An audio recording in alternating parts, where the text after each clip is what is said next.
शुरुआत में देखने मिलता है the beast incarnate Brock Lesnar आते हैं और साथ ही साथ अलग ही मूड में आए थे गुस्से वाले, क्योंकि लास्ट वीक जो हुआ था। पॉल आके कहते हैं जो तुम लोग ये ओबा और ओबा के चैंट्स लगा रहे हो, इसको सुन के ब्रॉक ऑलरेडी गुस्से से लाल हो चुका है।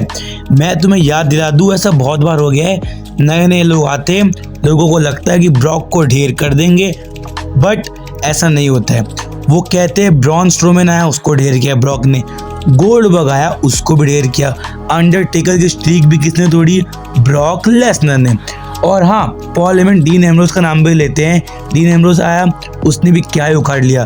तो ब्रॉक के साथ ये होता रहा है, नया नया कोई आता है, हवा लेके आता है, बट ब्रॉक के सामने नहीं टिक पाता है, और वही ओबा फेमी कर रहा है। वो एक ओवररेटेड पुश रेसलर है, यानी ब्रॉक लेसनर ने, पॉल हेमन ने ओबा फेमी को ओवररेटेड कह दिया।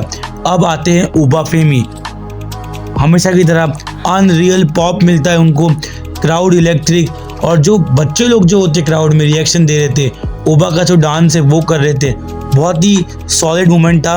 ब्रॉक और ओबा का फेस ऑफ होता है, फिर से होली वाला मोमेंट हो जाता है। होली मतलब क्या, अगर आप WWE देखते समझ गए रहेंगे मैं क्या कह रहा हूँ। इसके बाद एक बार फिर से ब्रॉक और ओबा में हाथापाई होती है, ब्रॉक मारते हैं लात, F5 के लिए उठा भी लेते, बट ओबा अपने पैर हिला रहे होते हैं, इसलिए ब्रॉक F5 नहीं दे पाते।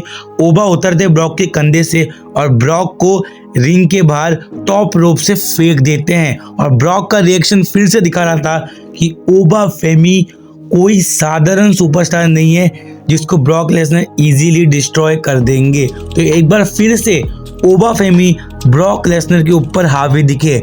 आपकी इसके ऊपर क्या राय है, कमेंट से बताइएगा।